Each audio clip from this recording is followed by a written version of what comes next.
Assalamualaikum warahmatullahi wabarakatuh. Kami dari kelompok 12 yang beranggotakan 1 Lukna Fadilah, NIM 1920 602131. Saya sendiri Devri Andre Ucasana, NIM 1920 602135, dan teman saya Nur Aini, NIM 1920 602137. Baik, di sini kami akan memaparkan hasil diskusi dari kelompok kami yang berjudul dan kebijakan pembangunan dalam Islam di Indonesia. Enjoy. Kelembagaan dan kebijakan pembangunan dalam perspektif Islam memiliki tujuan untuk meningkatkan kesejahteraan rakyat. Kelembagaan dan kebijakan ini merupakan kewajiban negara atas rakyatnya dalam hal melayani dan mengurusi urusan umat.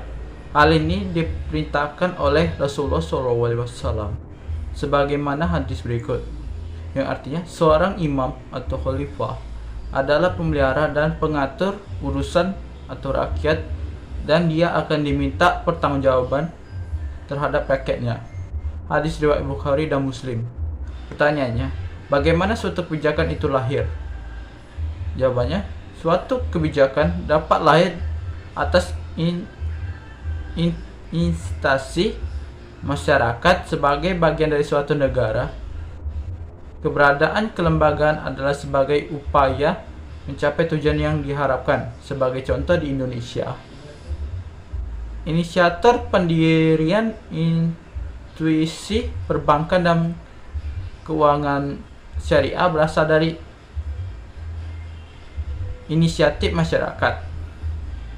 Berdirinya Bank Muamalah Indonesia pada tahun 1992 tidak lepas dari peran dan intuisi Majelis Ulama Indonesia atau MUI dan Ikatan Cendekia Muslim Indonesia atau ICMI yang mendapat dukungan dari berbagai komponen masyarakat pada saat itu. Hal ini menunjukkan bahwa pemikiran ekonomi Islam telah menjadi arus baru dalam kebijakan ekonomi nasional. Aprianto 2017. Perkenalkan, nama saya Nur Aini dengan NIM 1920602137. Baiklah, saya akan melanjutkan hasil diskusi kami tentang studi kasus kelembagaan dan kebijakan pembangunan dalam Islam di Indonesia. Saat ini pemerintah sedang berusaha untuk mengatasi berbagai masalah atau problematika yang terjadi di Indonesia. Salah satu problematika fundamental yang tengah dihadapi saat ini adalah persoalan kemiskinan dan pengangguran. Berbagai upaya pembangunan ekonomi yang ditujukan untuk kurang lebih 250 juta penduduk Indonesia ternyata masih belum memecahkan persoalan kemiskinan dan pengangguran secara total.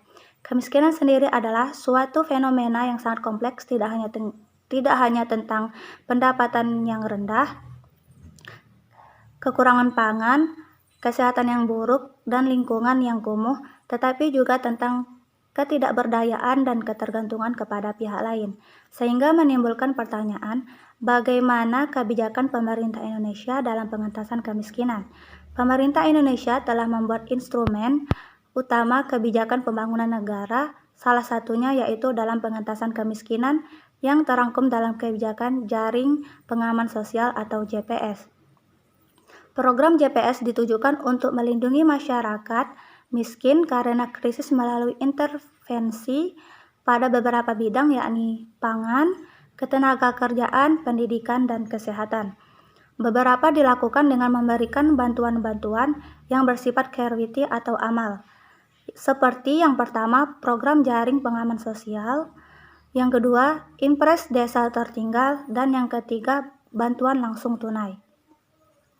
Kebijakan bersifat charity atau amal, jika sifatnya permanen, maka akan membuat rasa ketergantungan yang tinggi bagi masyarakat. Program untuk menanggulangi kemiskinan tidak cukup hanya dilakukan dengan bantuan charity atau amal saja. Perlu adanya kebijakan peningkatan sumber daya manusia, khususnya pada kalangan penduduk miskin.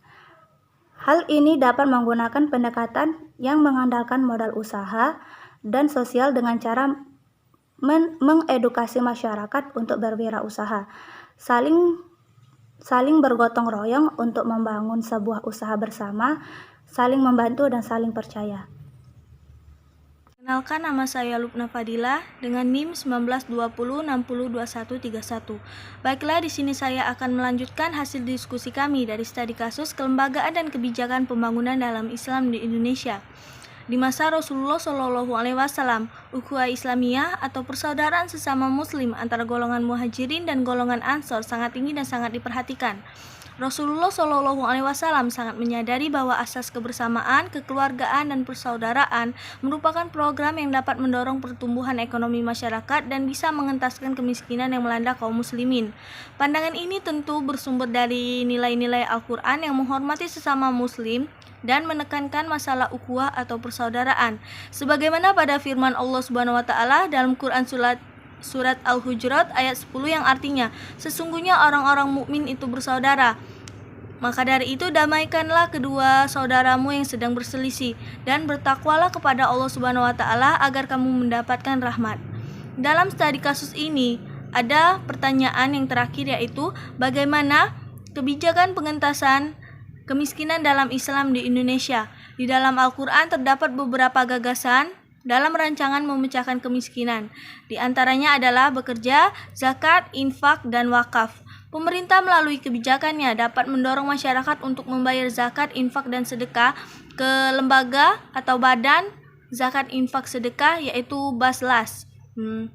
Kemudian hasil pengumpulan keuangan sosial akan dibagikan ke 8 asnaf. Pendistribusian bisa berupa charity atau pemberdayaan umat.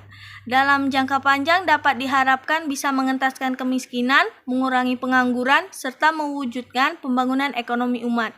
Sekian diskusi dari kelompok kami dari studi kasus kelembagaan dan kebijakan pembangunan dalam Islam di Indonesia. Bila ada salah kata kami mohon maaf, kepada Allah kami mohon ampun. Saya akhiri, wassalamualaikum warahmatullahi wabarakatuh.